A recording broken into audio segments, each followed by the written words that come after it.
What's up, everybody? This is Cam Jennings, aka Cam Fats, coming at you on behalf of the Cam Fats Daily Vlog.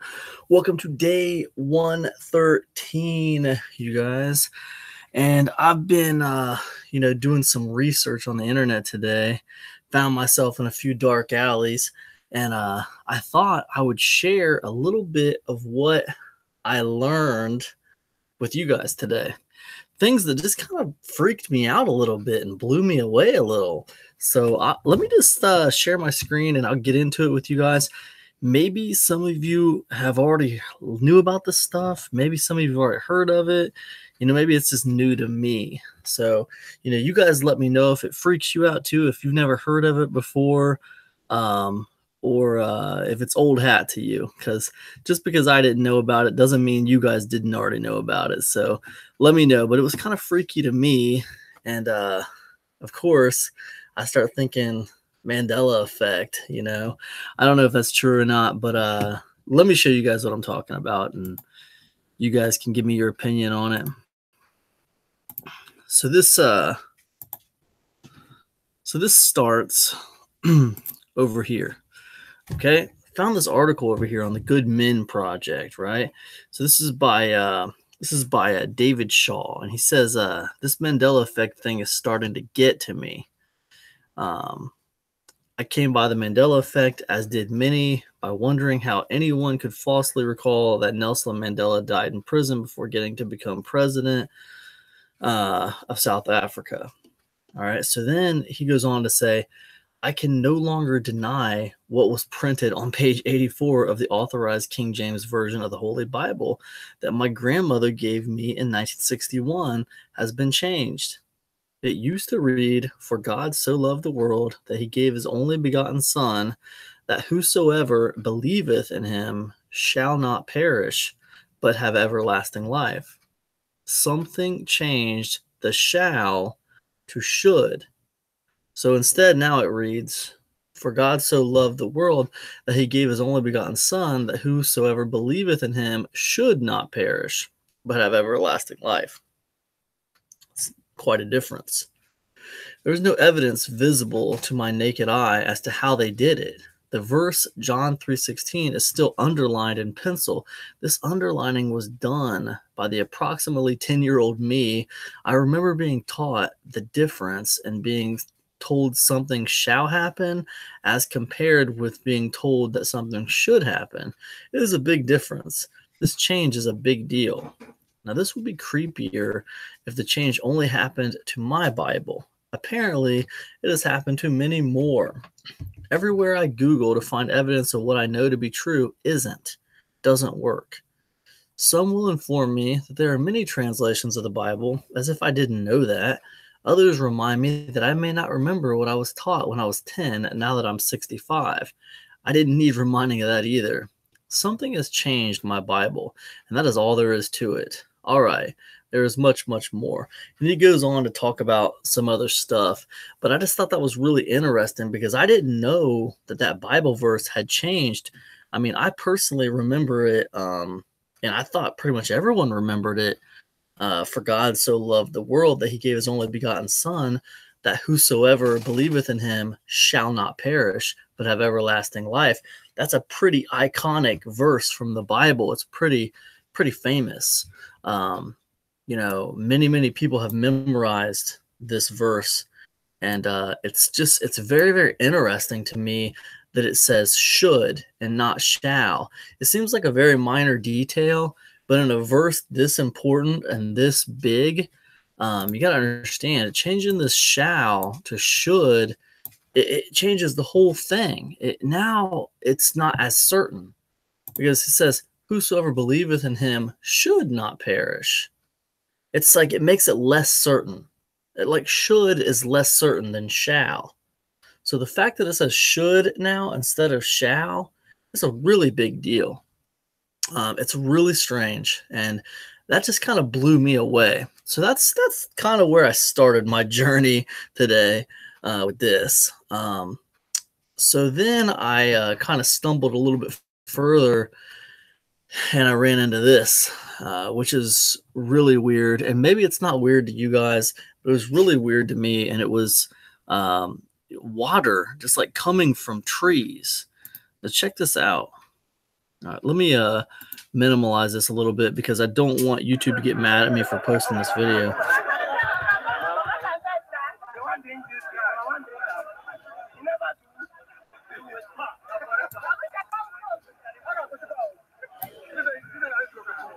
Can you guys see all that water like pouring? All the water is like pouring from that tree. I mean, it's really weird. And I know you might think, well, that's fake. That's fake. I don't think so, man, because I found a ton of videos like this. I mean, that is bizarre to me. I've never seen water just pouring from a tree like that. This is the weirdest thing.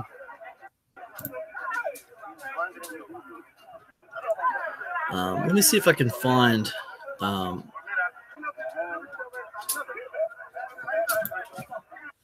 I can find lots of videos like this with with water just pouring from trees.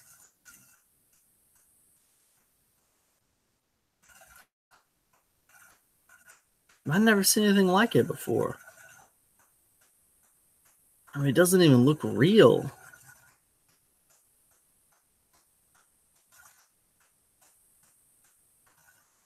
It's so crazy. I gotta be careful what I show because I don't want YouTube to get mad at me for showing stuff like this.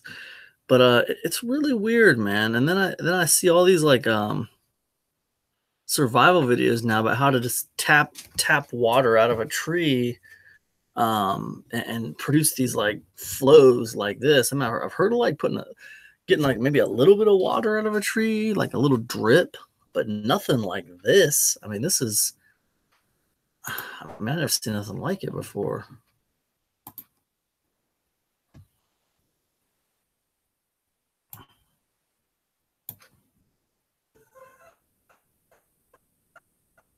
I mean, what am I looking at? Why is water gushing from the Montegran mulberry tree? Natural phenomena can happen after heavy rainfall in the village of Denosa.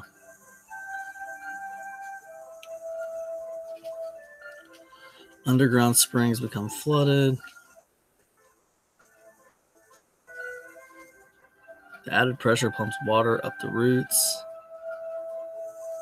It's weird, man. Well, like, I don't understand why I've never heard of this before.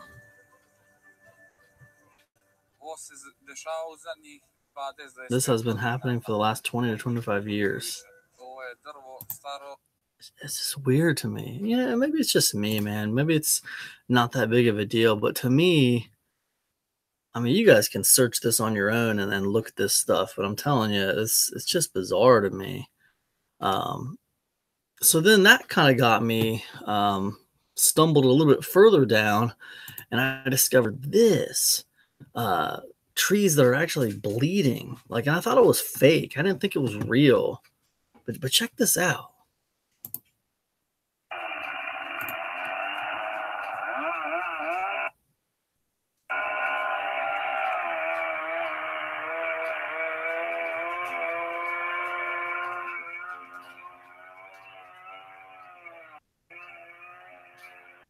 Look at that.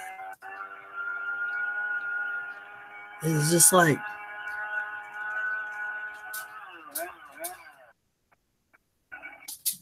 that is so weird, man. Look at that. See, it's still drinking. That's coming from up there. Looks like blood though, doesn't it? Bleeding tree. I'm showing every single student that I ever have for the rest of my life. You have videos on YouTube. I will. I gotta send this to Steve. That freaked me out, you know? Almost makes me want to cook. Trees bleeding.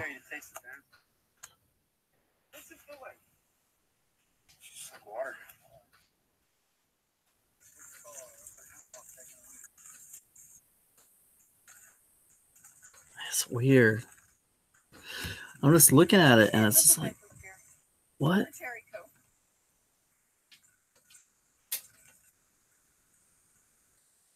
I've never seen nothing like it.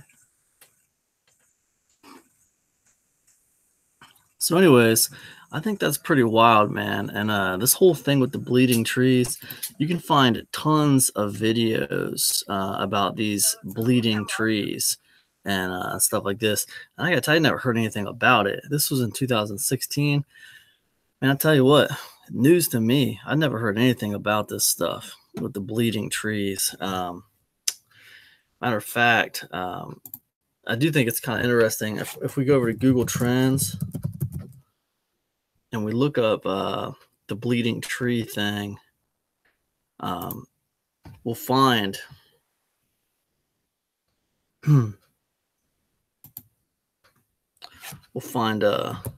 bleeding trees. This is kind of weird results.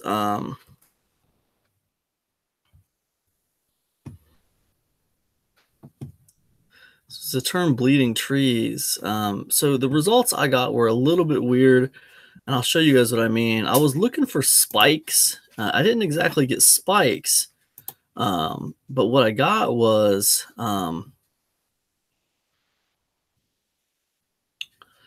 people were like, you look at this very uncertain, like very like sporadic search results for bleeding trees back here. Very sporadic, bleeding trees, bleeding trees. And then what you'll notice is right around here, 2011, 2012, 2010, 2011, things start to really get even. And look, all this up here, it's just really, really even search results.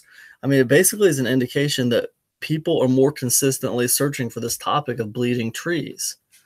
And I was kind of looking for like a big spike, I didn't get a big spike, but I did get more consistent searching for this topic. It's almost like people are more interested in what's happening with these bleeding trees. It was very sporadic back here. And I tried to understand like what would cause like these kind of sporadic search results back here, and then people getting just more interested in it to where people are asking more consistently about bleeding trees right in here. And that kind of led me to ask, I went for biblical type stuff because it sounds like some weird biblical crap to me, bleeding trees. So I said, bleeding trees in the Bible is what I searched for. And I found this, Esdras 5:5 to 15. And I thought in my mind, like, well, I'm not a Bible expert, but I don't remember Esdras being in the Bible. We'll get to that in a second. But I'd never heard of Esdras before. But anyways, in Esdras 5:5 to 5:15, it says, blood will drip from trees. And they're talking about the end of days here in Esdras. They're talking about the end of days. The apocalypse is what they're talking about. Blood will drip from trees, stones will speak, nations will be in confusion, the movement of the stars will be changed, a king unwanted by anyone will begin to rule, and the birds will fly away.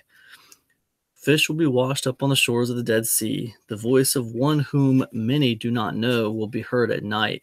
Everyone will hear it. The earth will break open in many places and begin spouting out flames. It's just kind of creeped me out, man, because I was watching these videos about Hawaii and the volcanic activity that's going on in Hawaii, and that volcano is so weird the way it's happening, because it's not like a traditional volcano. I mean, there's these giant fissures just cracking up all over the place on that island, and lava's just spewing out. Wild animals will leave the fields and the forests.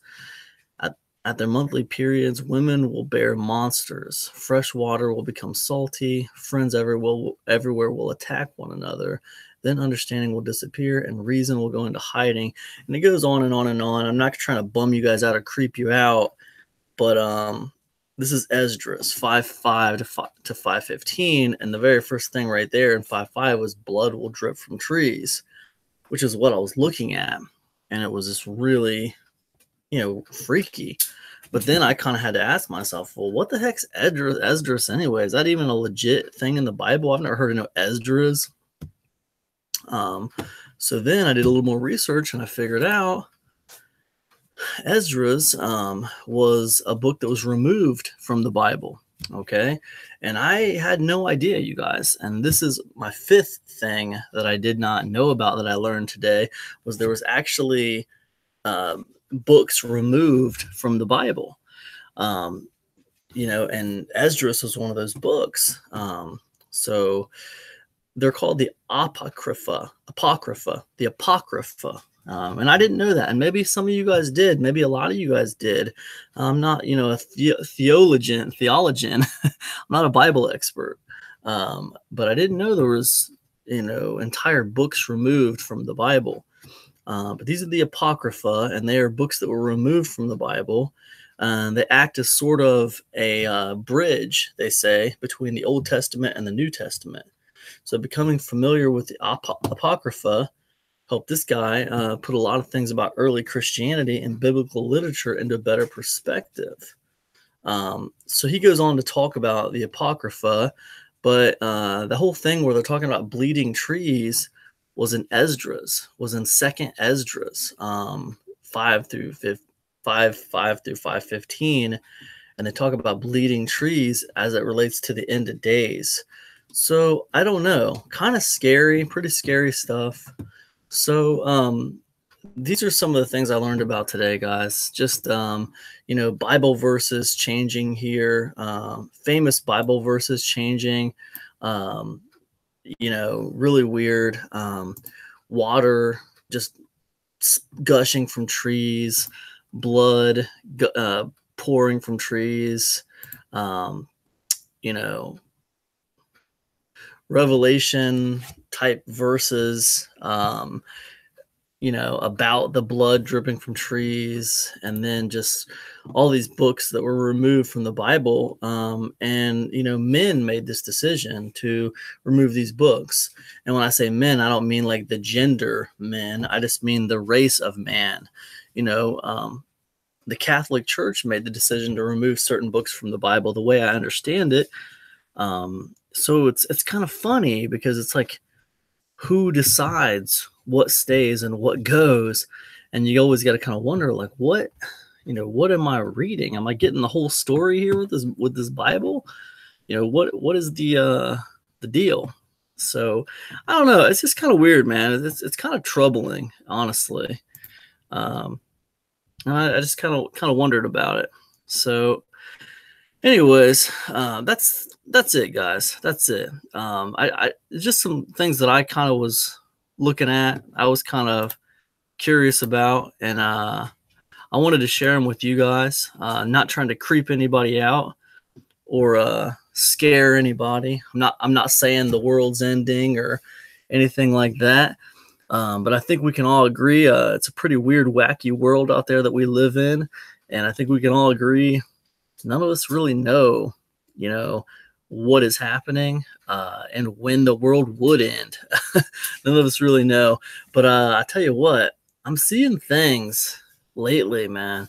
I've been on this earth for 41 years, and I'm seeing things lately that I've never seen before. In my 41 years on this planet, I've never seen them before. And they just really make me stand back and, question a lot of things, because I just have no idea, what they are or where they came from. That's baffling things.